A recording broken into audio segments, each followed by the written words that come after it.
Hi guys, welcome back to our channel. My name is Sergey and I'm the owner of NinaVova Custom Jewelry. We make custom engagement rings and the wedding bands here in Los Angeles. And in today's video, we're going to be talking about the significance of gemstones colors. In the previous videos, we talked about the gemstones in general. We talked about different properties. Check out this video. And I said that I'm going to be dive further into the color topic, and that's what this video is about. The next one going to be even deeper. We're going to be talking about the gemstones of the different colors. We're going to be talking only about the blue ones or about the yellow ones. But in this video, we're going to be talking about colors in general. What specifically are we going to cover? We're going to cover the different colors and what they represent, what kind of mood they represent, what they signify, and this kind of things. We're also going to be talking about the GIA specification or how the GIA grades the gemstone. GIA, that's the Gemology Institute of America. And you would understand why certain gemstones cost less than others in general. We're not going to talk about specific, let's say, of the color grading of spinel or evaluating of sapphires or something like that. We're going to be talking in general. And that's going to give you, I'm not going to go further. Actually, you'll have to watch until the end to figure out, to see that this information would be very valuable for you. And lastly, I'm going to give you a few examples actually why gemstone engagement rings are even more traditional than the diamond engagement rings. But let's go step by step. First of all, let's talk about the colors in general. Gemstones are there in the nature in all type of colors and hues. And over here, we listed the most common one. And each color represents certain moods. Although we might not always be aware of that on a daily basis, when we see certain colors, they affect us or tells us a certain story. For some reason, we stop on the red light because that's the light of passion, and it could be a light of danger or something like that. We tend to be much calmer when we are in the green rooms or sort of things like that. And at the same time, we will certainly, with higher chances, we will make a purchase when we are in a yellow room. That's what McDonald's use, for example. Same goes to the gemstones. And let me talk further. For example, if we're talking about the yellow gemstones, which are sapphires or citrines or yellow diamonds, we're talking about the color of the sun. We're talking about the energy. So automatically, if we're looking at our partner and this person is super energetic, jumping around all the time, dancing, and just in general has this vibe, then it would totally make sense to look at the yellow gemstones. If you have budget, you're looking at the sapphires or the diamonds. If you want to save a little bit more, you're looking at the citrines, for example. And there are many other options that rely on the hues itself and the durability. And again, we're going to talk about it in the next video. If we're talking about the blue color, what do you think when you talk about the blue color? Of course, you think about the ocean. You think about the calmness, you think about the loyalty, and that's the reason why there's so many engagement rings made with the sapphires and the royal families. All over Europe, not only the famous Diana's ring, it's in Monaco, it's in Germany, it's everywhere, really. And when we're talking about the blue ones, there's tons of stones. And the most common, again, the sapphires, the spinels that actually used to be on the same level with the sapphire in terms of the price. And there is a topaz as well. And at the same time, when we talk about the blue stones, we can also mention the aquamarine. It's much lighter, but it's still in that category. So again, if we're talking about that person who would prefer the blue color, we're talking about someone who is very calm, maybe a little bit extroverted, all about the classic music or literature, or maybe simply love the ocean and love to be around that environment. So that'd be a thing too. Next one, when we're talking about the pink stones, we naturally think about the morganite and in some cases about the spinels. There's a bunch of others, pink stones. But when we think about the pink color, what do we imagine in general? And of course, you already know we're talking about the romantic things. We're talking about the beauty of the romantic Italian movies, about summer dresses, like this kind of things. We're talking about the flowy energy. And when you look at this person and you know this person is all about this kind of things, that might be a very good choice over here. Morganite in general look very, very gentle and beautiful. At the same time, this is the color of very calm power.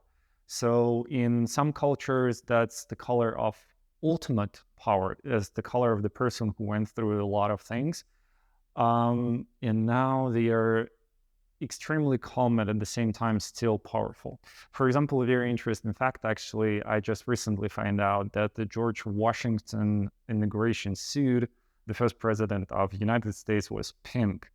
And back then, that was the color, again, of the power. The only few person could afford to wear this kind of color on a daily basis, and he did.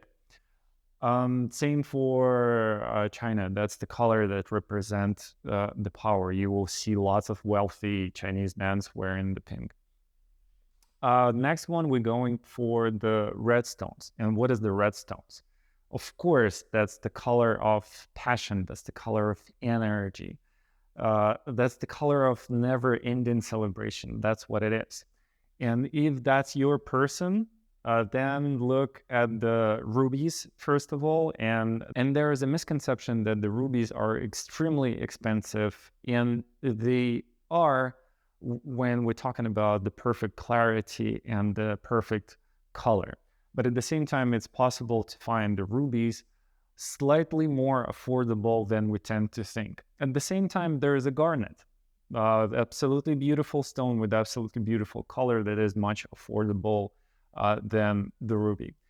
And the last one I want to mention here, not that that's the last one overall, but in our list over here, that's the green color. And green always associates with the royal color, with the color of wisdom, intellectual power. It's also represent the nature of as well. And in a certain cases, it's just represent the whole country, as let's say Brazil, where emerald was mainly mined like 40, 50 years ago. Now it mined quite in a few places around the world. And when we talk about the green natural, we're talking about the emerald. Again, same thing with the ruby. It could be extremely expensive, way more expensive than the diamond, and extremely rare. And actually, when people talk saying that the diamond is the rare stone, it's not. It's actually, there's plenty of diamonds out there. The emerald is truly rare if you want to go for uniqueness. But at the same time, if you want to stay under a certain budget, there is a beautiful tourmalines. There is absolutely beautiful tourmalines available in the different colors. And at the same time, one tourmaline can contain two colors, two shades at the same time.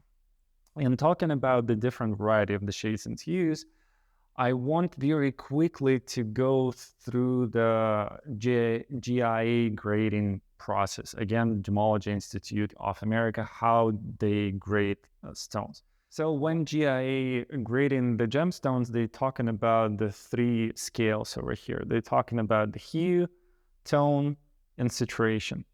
When they're talking about the hue, they mean the color by itself. So to make it easy, let's talk about the sapphire, for example. When you're choosing to go with the blue sapphire, you want it to be blue, but at the same time, it's a natural stone. It could not be ideal. And there is a sapphires that has slightly greenish tone, and there are sapphires that has slightly purplish tone. And for example, very common thing that blue-green sapphires would be sold closer to the blue one in terms of the price, which is not actually right. the current market, the green-blue sapphire is much more affordable than the strictly blue one, and that's important to know. Although it's an incredibly beautiful stone, and we did the blue-green sapphire engagement ring that I'm gonna link right over here. It changed color depending on the way you look. It's absolutely a beautiful thing. In our design, it was absolutely incredible. But you just want to know the fact that sometimes it can have the green tone to it. Same for the purple. If you want this change, if you want this shift of the colors, you can go for it. But you have to know that this stone's not as desirable as the blue ones, and because of that, they would be much more affordable, depending on the current state of the market, because market is always changing. For example, if lots of people would want to have the green-blue sapphires, the price is naturally going to go up. Next is the tone or the lightness of the stone. In the same way, we can talk about it on the example of the blue sapphire. So let's say we picked the perfect blue color, right? How do we want this stone to look like? We want it to be right over here in the middle as well. We don't want it to be too light, because otherwise the light would disappear simply. And we don't want it to be too dark, because if the stone is way too dark, we're just simply not going to see the color. It's just going to be very, very dark blue. And here is important to know that the lighter stone is going to be obviously less expensive, and the dark stone is going to be less expensive too, and you want to stay right here in the middle. And the other thing, there's one more trick in terms of the design. We'll talk about it slightly later. And the next scale is saturation or intensity of the color over here. Same in the example with the sapphire. There are very famous Ceylon sapphires, very bright. That's the one that on Diana's ring, 12 colors, 12 carat stone, if I remember correctly. And they bought it for like $60,000, which is absolutely insane price today, because right now it costs millions, I guess. So when you have on the right side, you're going to have like a very vivid blue color, like very pop-up color, very bright one. And on the left side, you're going to have the very weak color. It's going to have slightly grayish tone even. So you don't want to have that. But at the same time, you know that if you would try to get the perfect one, it might go over your budget as well. So, but also you can use the scale into your advantage as well. What do I mean by that? For example, you know that you chose your stone based on your specific budget, and you chose to go with the slightly darker stone to save some money, because in your design, in your gallery design, you choose to make more open gallery to let the light go through the gallery, and you chose to surround your certain stone with the diamonds, or the moissanites, better moissanites, because they have this more higher refractive index. So they would reflect the light into the certain center stone and make it lighter naturally. At the same time, if you choose to go with the lighter stone and you want it to be slightly darker, you can set it into like Art Deco Basil style gallery, and you can block some of the light from the stone, and that way it won't become darker. Same goes for the saturation or intensity. You would know that you should choose your side stones very, very carefully. Or, for example, you want to be very careful with the color of the metal. For example, if your color is on a weaker side, you don't want it to be white gold, let's say, because that way on the contrast, it would basically highlight the weakness of the color. You want to have something like a lemon gold color, like basically a lemon color gold. There's no way around it. So you want to be comfortable with that scale and with that characteristics. So now when we talked about color grading, tones, hues, saturation, and the way to highlight or work around this, I want to answer the very common question. And when I start preparing myself for this video, the most common question is out there whether the gemstone engagement ring are traditional and popular. And I was thinking how to answer this question until I got to the list. And let me just read it for you. Of course, Princess Diana Sapphire engagement ring right over here. Kate Middleton wearing this engagement ring right now. Jacqueline Kennedy Onassis Emerald engagement ring. Elizabeth Taylor Ruby engagement ring, one of hers at least. Halle Berry, my first personal favorite. I even smashed my microphone. Emerald engagement ring as well. And Princess Anne, that's the daughter of the Queen Elizabeth II. Sapphire engagement ring as well. What I want to say with these names is that this is the top achievers, whether they were born into this level or they made their way to it. This ring's good enough to represent them on a special occasions. This ring's made in a way that also people talked about them, and they are pieces of art on its own, and they are very famous engagement rings.